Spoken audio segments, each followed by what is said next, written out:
大家好，欢迎来到北欧老吴的美股直播。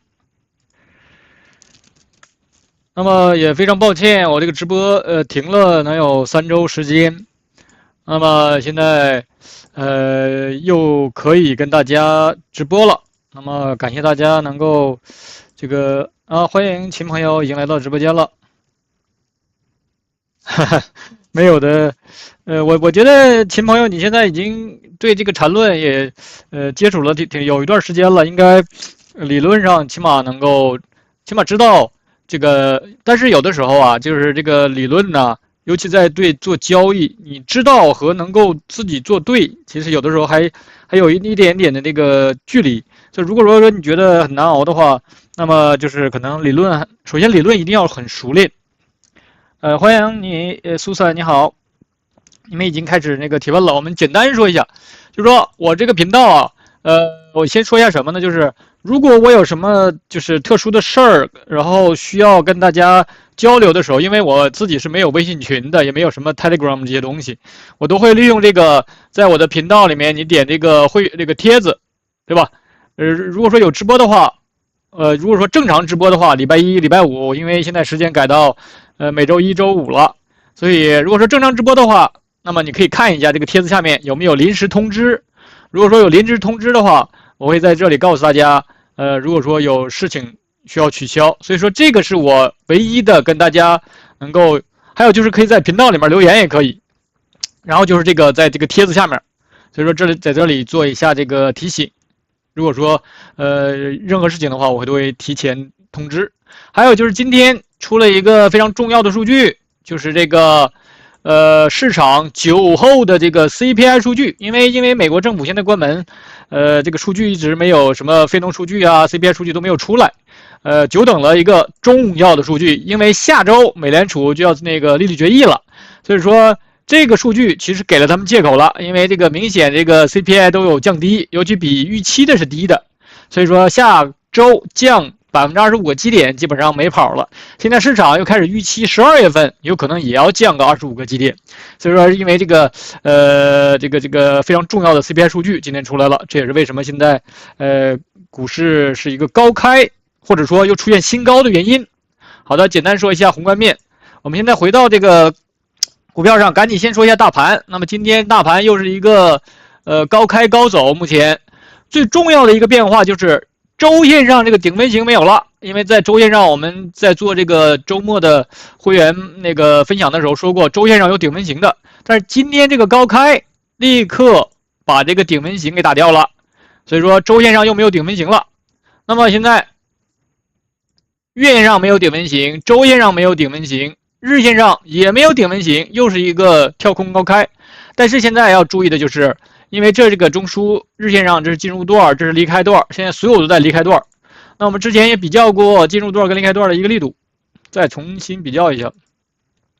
等比例在7076，就是说如果说它杀到7076的话，跟前面这段的空间是一致的。那么现在一直是在一个牛市的小步慢爬的一个节奏里面，也就是一个快跌慢涨的一个结构。那么因为这是10月10号这一天出现了一个快跌，但是呢，它这个最低点6550一直没有被跌破，所以说一直没有出现，还是没有出现有效的一笔回落。前面这些回落都不构成这个日线中枢的300，那么现在又出现新高了，说明这个又被打掉了。还是这个5943向上一笔的延续，所以说，牛市就是这种节奏，快跌慢涨。出现快跌的时候，你一定要找机会，看看有没有机会进场做多，对吧？而不是去割肉。所以说，出现回撤的话，不是什么坏事。那么现在我们就关注的就是它这段，因为下周有这个利率决议嘛，然后看是不是那个预期兑现。那么预期兑现的话，也有可能也要出现回落，但是呢，这还是那句话，就是快跌慢涨，你只要掌握了这个牛市节奏，你就不会这个太恐慌。好的，这是针对指数，我们看一下大家的提问。你好，这个 Joe List 朋友，先看一下大家的提问。那个秦朋友问了一个。哦，他问了这个 RMU 和这个 ALAB 啊，这个 ALAB 刚好这个苏珊也问了，我们先看一下 ALAB。现在想建仓是吧 ？ALAB 的话，我们看一下大周期上有没有什么这个，这是我们之前好像还分析过这个图形。这个大周期啊，刚好在月线上出现了3段。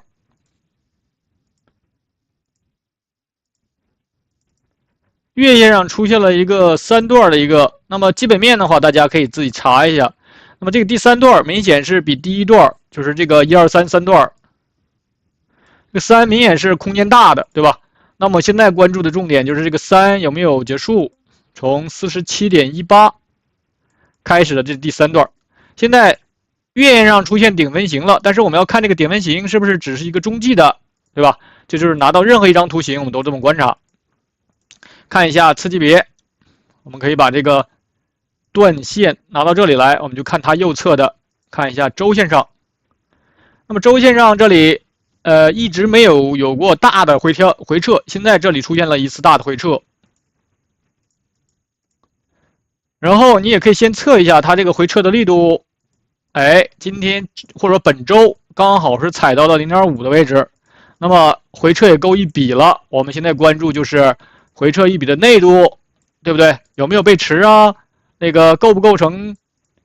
盘整背驰的进入场啊？这就是我们利用那个区间套慢慢往下看，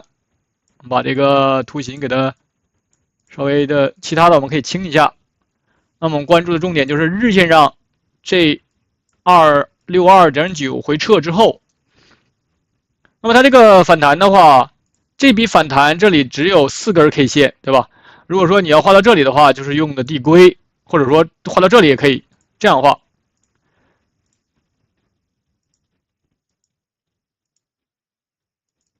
这就是日线上的3段，那么这个完全就是用递归的方式，不用高低点。你如果用高低点的话，这么画的原因我需要强调一下，就是你要体现出这个二脉来。在日线上这个二脉，如果说你这里不去画这个一笔的话，就是一笔下来，那么严格定义没有问题。首先严格定义，如果说直接一笔画这里没有问题，然后它的次级别你可以一个1、2、3段，但是呢，你在日线上这么画的好处就是，你这个的反弹，或者说我们先看一下它的空间，这是一个将近20%的反弹呐，或者说这个对日线上你的操作这个周期是日线的话，这个20%是很可观的。那么你如果说不去做这个20%，等待这个，你也可以测一下它这个反弹的这个空间当时到了哪里，刚好是顶到了0.5，对吧？所以说这个的力度，这个的空间是应该去做的，因为它的空间够大。如果说你把它只当成一笔的话，那么这些你都不要的话，你一直没有要减仓的这个地方啊，因为这个二脉，你如果说按照严格定义的话，你是不能够把它当成一个减仓位置的。所以说，这是为什么我们在出现这种情况的时候，尤其这个周期够大的时候，需要利用这种，就是这种递归的画法，或者说它明显给到了一个反弹确认，出现了一个二脉的时候，你要去操作，然后你在画图的时候也要先把它画出来，这样的话就是有了1、2、3段，比较一下这3段是不是有一个等比例的位置，对不对？158.76。那么你要想那个苏珊朋友问，想建仓，那么昨天我不知道你们有没有利用这种方法，这个位置，因为当时你看它从前面这里下来这一笔的时候，明显它的次级别有2个小中枢嘛，我跟大家讲过简单的方法，就是有没有3根 K 线并排嘛，对吧？明显是越往下的时候，它这个中枢出现的越密集，所以说昨天是一个最好的一个进场的位置。那么今天，现在往里追的话，可能就不太那什么，因为你稍微一追，就很容易给一笔回调。我们再看一下1小时上，我们看它这个当下的时候，它在这里1小时上明显是走了这么一个带中枢的这么一个结构下来的，然后快速的往上走。所以说，在昨天非常明显的一个上拉的时候，尤其是这几根 K 线，那么你就应该果断进场。因为它又是一个等比例的日线的位置，然后又给到了它的内部结构有背驰，然后又出现了这个底分型强，而且是一个强底分的时候，其实应该果断进场。所以现在想要进的话，我的建议啊，是它回撤一笔之后做这个1小时的2买，这的话可以让它这个 MACD 趴在0轴这里，对吧？给一个2买之后，看看能不能够再继续往上走。但是呢，有的时候这个走势并不像你想象的这种，你想要2买，它不给你2买怎么办呢？所以说，那么这个时候你就可能需要用到更小的周期。这3根 K 线，我们看一下5分钟上，甚至是1分钟上，把这个图形给它line 了，要不然的话看不到这个。你看，这就是那个当时那个最低点，然后尤其这一波，首先这个快拉的时候，明显突破了这个平台，这个时候你就要警惕了。那么又给到你一笔这个小的回撤，但是这小的回撤只是在1分钟上，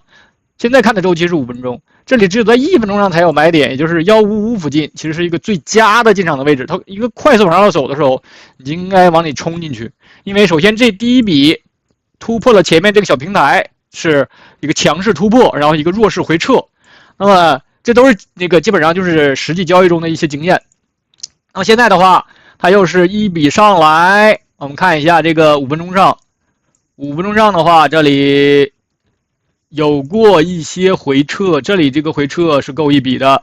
也就是说5分钟上，再把这个图形放大一下。我们看一下5分钟上，这里是有一个小中枢的。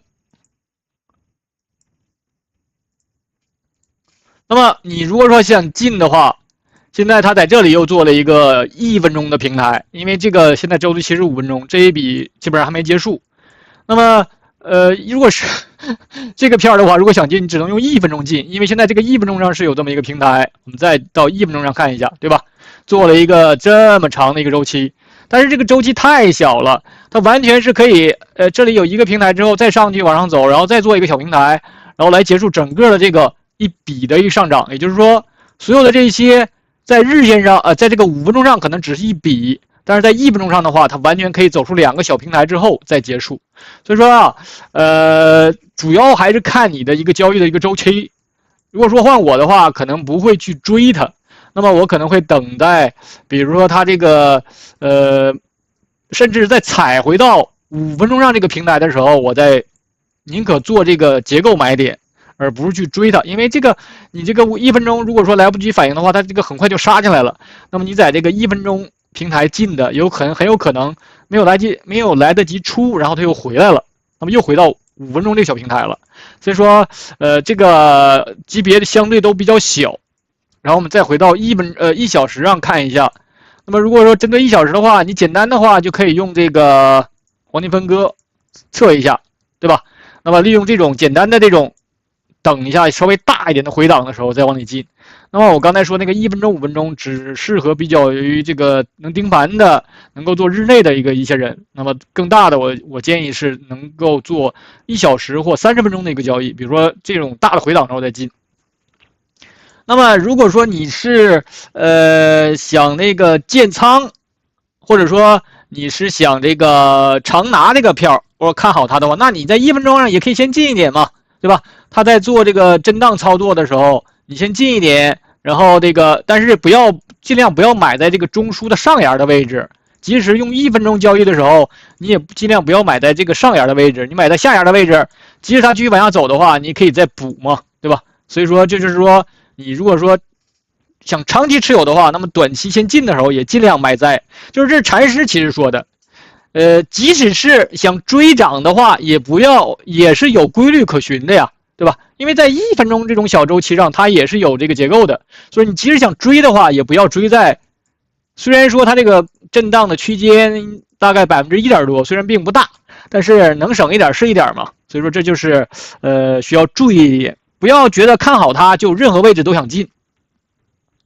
好的，这是这个 ALAB， 然后我们再看一下，秦朋友问了一个这个 MU Micro Technology， 这个也是我们之前分析过，也应该都是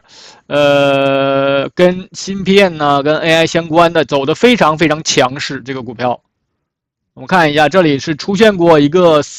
五浪回撤吧，这里是出现过一次回撤，然后又上去又回来一次，出现了一个小五浪了日线。我们看它日线上这个结构，这个是起涨点，然后这是一个大中枢。然后就开始离开。我记得秦朋友当时问的时候，最开始问的时候，有可能是在这个位置刚往上走，希望你这个票都能拿得住，对吧？尤其是对这种好公司看好的这种公司，手里的底仓千万这个要留一些，因为毕竟基本面没有大问题的话，你即使不动的话都不会亏。这就是我跟大家一直讲的，要从这个3个维度选股票，对吧？一是基本面，然后是比价关系，然后最后才是技术面。如果说你的基本面和比价关系选好的话，你可能不操作你都很难亏钱。这就是说这个行业你一定要做市场当下的主线这个板块。现在当下这个美股里面就是 AI 啊，就是跟芯片相关的这些，其他的可能都不怎么动，但是资金就这么多，大家可能只进就是能够非常明显的看到那个有上升趋势的这些板块。所以说你只要买进这些板块的话，都不可能那个亏，甚至是赚钱。肯定如果说你操作的好的话能赚大钱，但是操作不好的话也很难亏钱，因为这个整个板块整个行业是在上升的。所以说你只要拿住了，可能不动都没有什么太大问题。如果说能够去做一下这种短线的这种回档，避开一下，然后做一下差价的话，那可能就结果更好了。但如果说没有那个能力的话，也不用强求。但它现在日线上回到这个图形上，就是这个中枢已经走了一个小五浪了，对吧？不是说五浪结束，很多人用这个，比如说啊，我这个 MACD 啊，或者什么 RSI 超买了，对吧？应该去做空它，应该去怎样怎样。但是你看它每次回调的这个空间，前面这里第一次回撤的时候10%，第二次10%，你发现没？它每次回撤就是10%的空间。你如果说有那个能力能够避开这个10%，当然很好了，对吧？或者甚至去做空它。如果说能够想吃这10%的空间是没有问题的，但是如果说没有这个能力的话，你很容易，比如这里卖了，你没有及时买回来的时候，可能很容易再追回来。比如说你这个位置卖了，然后这个大跌的时候没敢买，你可能买在这个位置，可能成本更高了。所以这种就会造成一个心理上的一个，本来你是看好它的，然后差价并没有做好，反而让你的成本变高了，这其实是一个大忌。所以说，买卖的时候，就是说，首先在盈利的时候，你宁可卖错，也要这个大胆的去做这个卖出动作，因为你卖完之后，如果觉得发现哎不对了，你可以再买回来嘛，没有人规定说卖了就不能买呀，对吧？如果说你不去操作它的话，那有可能就来回坐电梯。其实来回坐电梯，如果说能长期拿住也没有问题。但是针对它的话，已经处在一个小五浪的状态。首先不能追，这种千万不能追。你一旦追，因为它又是一个五浪的一个，针对这个中枢已经走一个小五浪了，你期望这里再能走一个6和7嘛，甚至8和9，对吧？但是它这个财报的话也离得比较远，它在9月23号已经出过财报，所以说我的建议是出现明显的。你要利用我们的双触发的话，可能更好一点。就是说，它的内部如果说，比如说这个出现顶分型了，你先减一点，但是这个回落的时候没买回来，那你就需要等待再次下跌的时候，你才能再买，而不是说我再追回到这里面去，那就不对的，对吧？所以说，等到这个比较明显的回档的时候，哎，这里又出现顶分型了，对吧？然后你可以再卖一些，然后利用手里的仓位就来回倒。所以说，针对这个的话，就是首先不要追，然后现在想要做这个手里，既然这个5还没结束呢，那么再次等待一个新的顶分型的时候，你再出现减仓动作。如果说它一直往上涨，没有任何的这个回调的话，那你就一直拿就好了。那么如果说想做小差价的话，看一下这个1小时，这里是做了一个1小时的中枢。然后，那你就可以利用这个1小时的中枢，对吧？这个1小时中枢离开段，如果说能够判断结束的话，就先卖一点嘛，然后回来看它是要回到中枢里来，还是不回到中枢里来。不回到中枢里面，再利用小周期，什么1分钟、5分钟再买回来，它可以继续往上走。如果说拉回来了，那就是继续做中枢震荡，那你就可以利用这个中枢中轨来判断强弱力度。所以说做交易并不难，你只要分清楚你要做的这个交易的，首先要分清楚你要做哪个交易，哪个级别的交易，然后再分清楚现在市场在走哪个级别的这个上涨，对吧？首先它是日线上走一个小五浪，然后最后这个第五浪里面又有一个中枢，然后这个中枢的话又在走小 B 段，那这个小 B 段如果说力度不够强的话，现在是强势表达，对吧？那么你就可以比较一下进入段离开段，如果说更强的话就不背驰的话，那可以再走第二个中枢出来。如果说你发现这段力度已经不行了的话，那就要回落了嘛，对吧？因为走势嘛，不是涨就是跌，要不就是盘嘛，就是横在这里。所以说它只有3种变化，你就利用这3种变化来做这个交易就可以。好的，这是针对这个 MU。然后苏三朋友问了一个 ALAB 月线的第2笔设有5根，我们看一下，回看一下他刚才这个。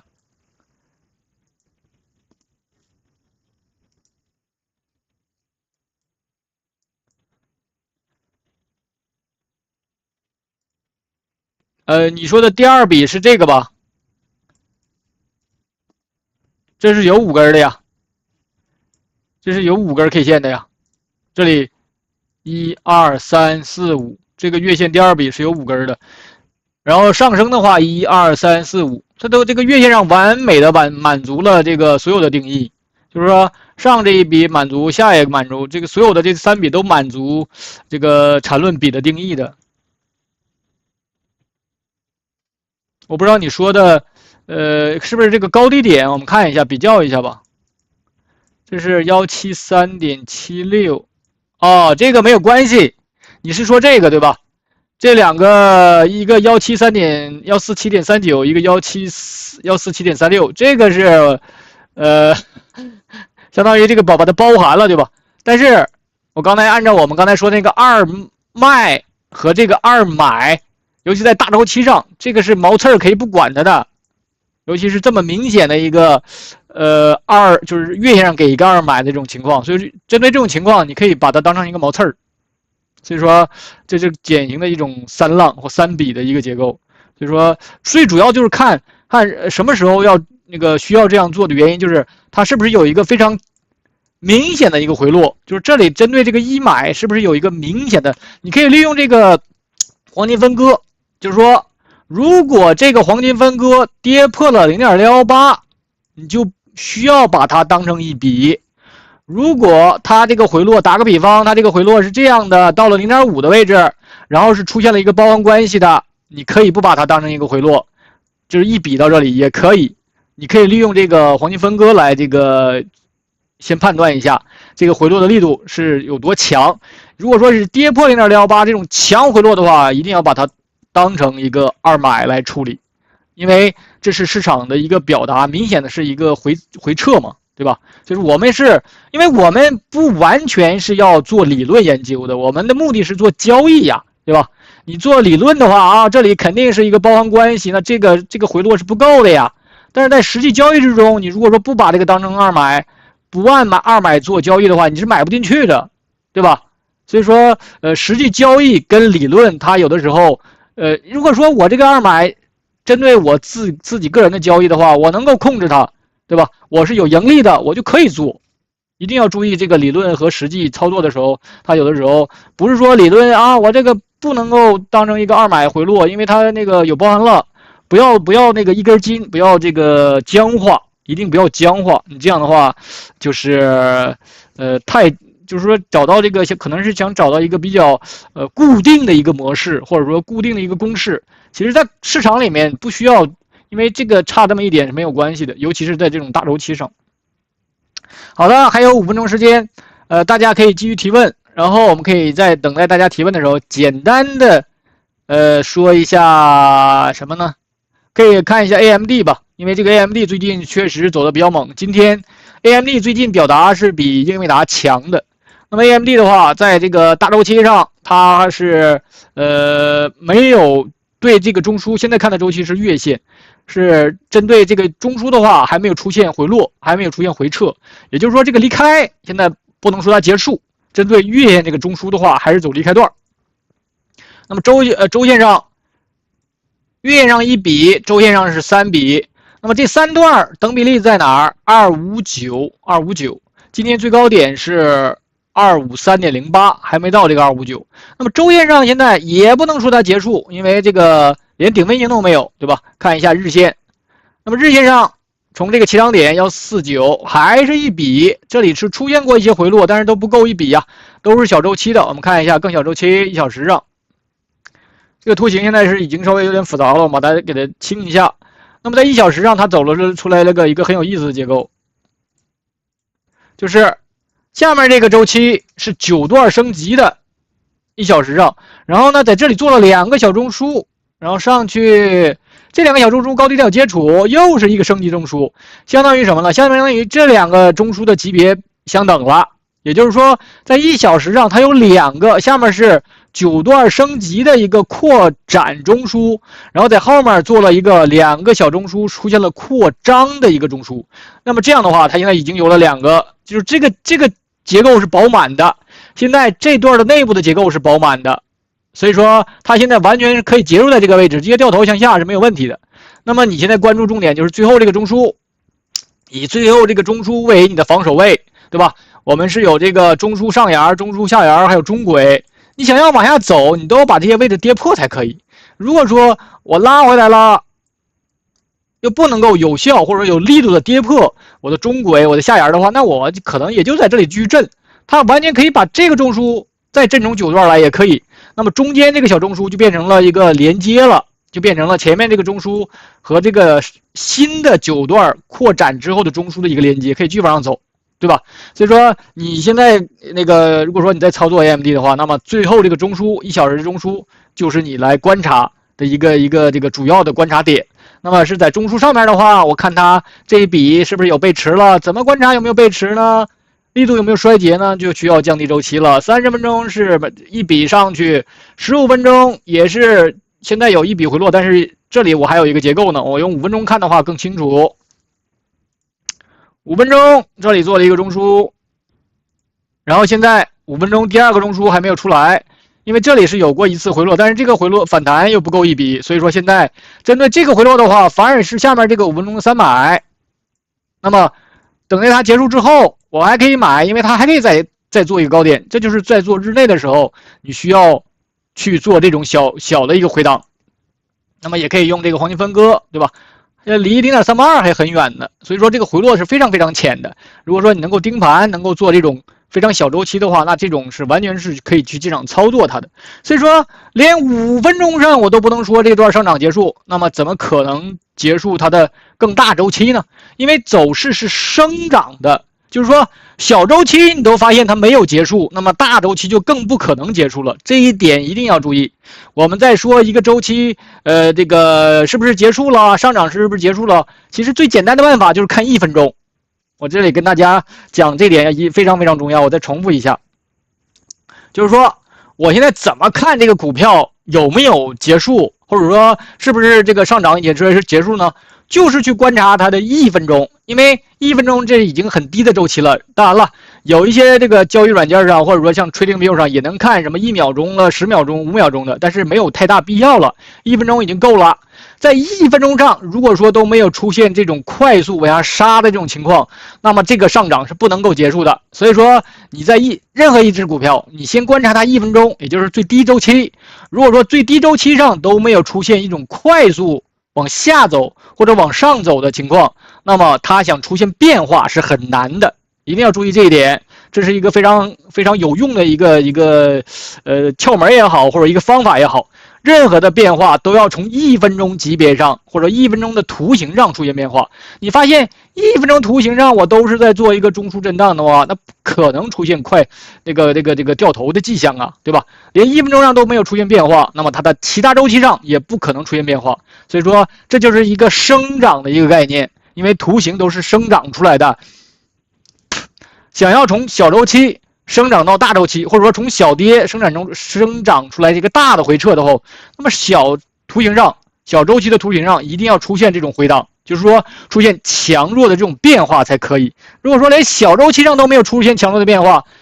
你看前面这里，这是明显的一个强弱变化，在1分钟上图形上你能够一下子就发现它，对吧？就前面这里，这是很明显的一个例子。1分钟上出现一个非常明显上拉的时候，你就知道这就市场告诉你了，我要涨了，我这个力度多头是很强的，对吧？那么你难道还要去做空它吗？对不对？所以说，想要任何的变化上，1分钟上就立刻能观察到。那么一样的，想要出现下跌，我一定要看到这个1分钟大跌的时候，快跌的时候，我才可能去做空啊、减仓这些动作，都来得及，因为你的周期非常小。比如说，它从这个位置跌到这个200均线的话，